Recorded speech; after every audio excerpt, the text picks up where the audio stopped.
Marriage could be starting next week in Alabama. Officials there are saying that they don't have to let gay and lesbian couples get married, but their reasoning isn't exactly what you would call true.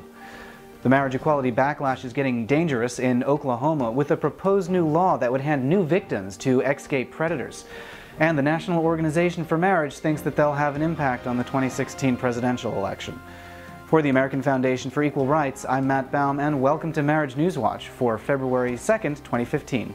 Well, there's less than 1 week left until a stay expires in Alabama, and then gay and lesbian couples can finally start getting married.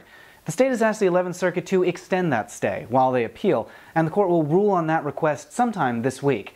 They denied a similar request from Florida, but the Alabama case is a little different. One of those differences is just how intense anti-gay officials have been. Last week, Alabama Supreme Court Chief Justice Roy Moore said that he plans to defy any pro-equality ruling. Moore was actually removed from office once already in 2003 for violating a federal order about a Ten Commandments statue.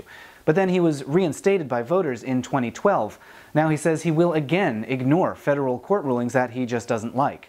Mike Huckabee is making similar claims. Last week he started talking about overriding pro-equality rulings through a process known as nullification, which is when a state nullifies a federal law or ruling that they don't like. The thing about nullification is that it's not actually a thing. It's been floated as a legal theory for over 200 years, but it has never been upheld. The law is totally clear. When it comes to the U.S. Constitution, federal court's word is final. Huckabee and Moore know that, and they don't seriously believe that their claims can pass constitutional muster. These are just more tactics to intimidate gay and lesbian couples. In the meantime, 2 cases from Alabama are continuing to move forward.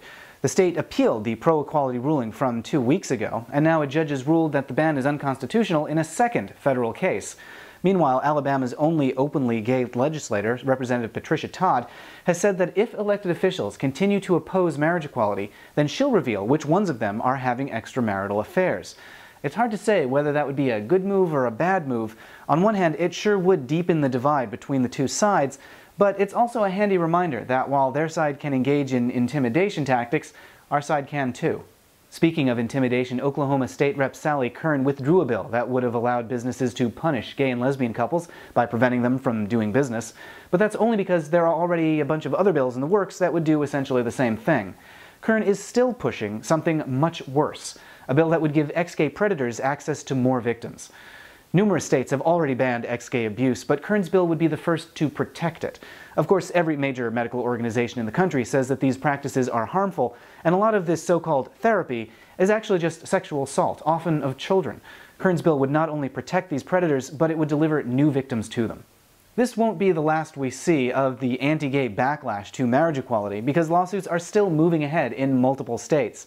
Just in the last week, cases advanced in Puerto Rico, Nebraska, Kansas, and Louisiana.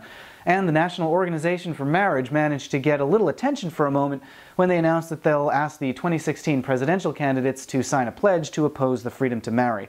They were able to get a handful of signatures on a similar pledge in 2012, but their clout is dwindling by the day, so they may have more trouble getting an audience with serious candidates this time around.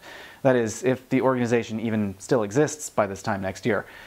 Those are the headlines. Subscribe here on YouTube to stay up to date on all these stories. For the American Foundation for Equal Rights, I'm Matt Baum. Thanks for watching, and we'll see you next week.